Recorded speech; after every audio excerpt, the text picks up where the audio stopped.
Il est indépendant, on ne va pas vous le rappeler. Vous savez qu'en Côte d'Ivoire, la majorité de nos politiques, ils sont dans des appareils politiques. Et c'est l'argent public qui les finance. C'est nos impôts. Lui, il est indépendant, il n'a pas ça. Donc, c'est son petit salaire de député, ce sont ses petites économies, ses petites activités qu'il essaie de mener ça et là au village. Et puis, ce sont les Ivoiriens qui croient en ce qu'il est en train de faire et qui ne veulent pas qu'il se rende. Ce sont eux qui l'accompagnent. Ce sont eux qui l'ont toujours accompagné 2016, 2018, 2021, 2023. Ce n'est pas aujourd'hui. Peut-être qu'aujourd'hui, publiquement, parce qu'ils sont nombreux qui demandent à continuer. On leur dit, comme vous voulez le faire, faisons-le de manière organisée, pour ne pas que des gens qui ont des intentions mauvaises ne viennent se jeter dedans. Et plus loin, les parents là, tiens, ça, ils ont commencé, ça fait 2 semaines qu'ils ont commencé. Ils ont commencé. C'est même ça qui nous a poussé à rendre ça public. 100 francs, 200, 500, 1000 francs. Un jour, j'étais moi-même à Tiassané, devant une action spontanée, ils ont cotisé plus de 100 000 francs CFA. J'ai été moi-même touché. Et dit, oh, donc on peut faire ça en Côte d'Ivoire ici. Mais ils le font parce qu'ils ont vu leur élu à la tâche. Ils l'ont vu. Ils sont combien de maires en Côte d'Ivoire ici qui chaque 6 mois organisent une séance publique pour faire une sorte de phare. Ce que je fais, est-ce que ça vous plaît? Qu'est-ce que vous en pensez? Qu'est-ce que vous voulez qu'on améliore? À quel niveau on doit intervenir? Quelles sont les urgences? Atia Salé, il a créé des conseils de quartier. C'est-à-dire la mairie, là, elle est envoyée dans les quartiers. Donc les parents eux-mêmes, ils sont maires. Donc ils décident de ce qui doit se passer chez eux. Donc ils sont dans la gestion avec lui.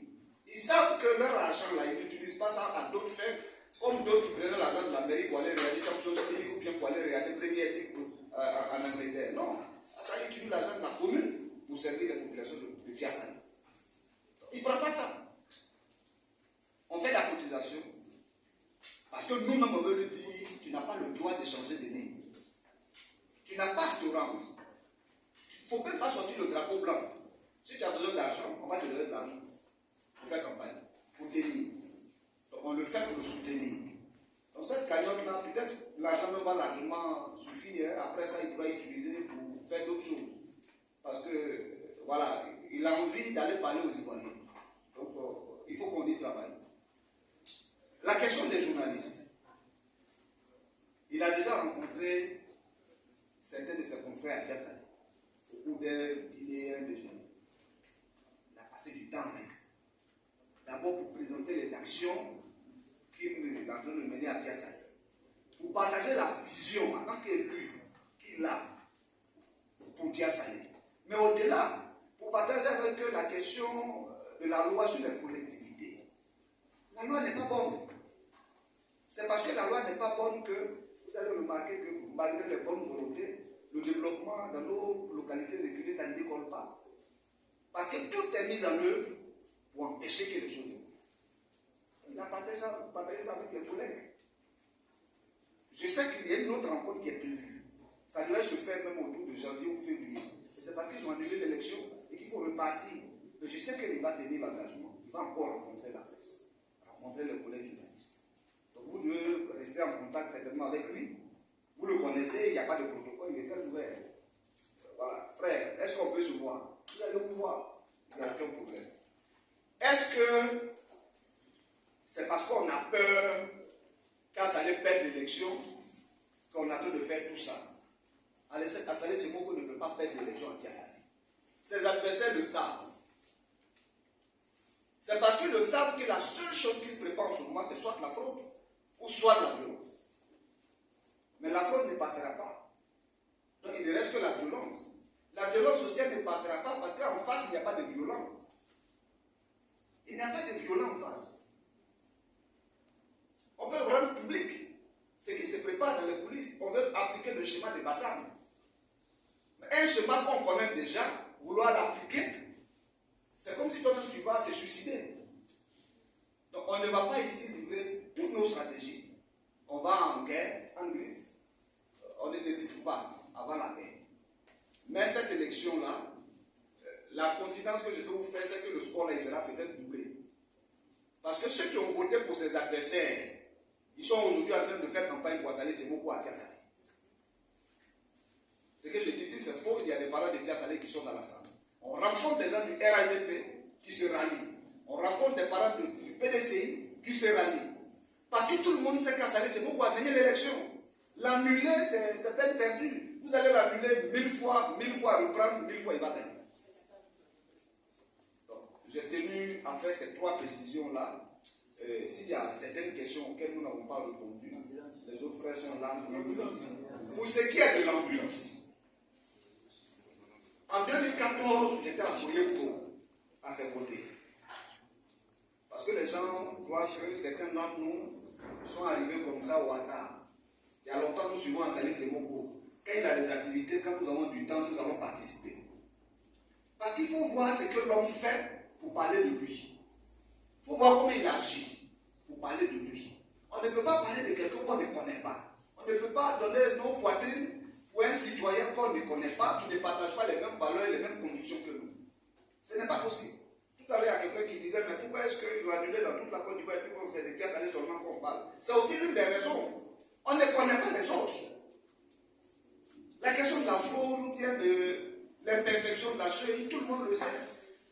Nous, on a décidé d'aller à Tia Salé parce que nous connaissons l'homme. Parce que l'homme est des nôtres.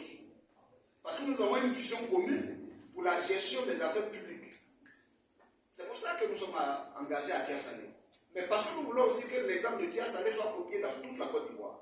Et pour que cet exemple serve, il faut que celui qui donne l'exemple tienne. Il faut qu'il soit là. Sinon, s'il est abattu, en griffe, qui va oser encore? Si les Ivoiriens ne se mobilisent pas autour de lui, on va dire, ah non, ceux-là, comme on se sacrifie pour eux, ils ne sont pas prêts à se sacrifier aussi pour la personne qui se sacrifie pour eux.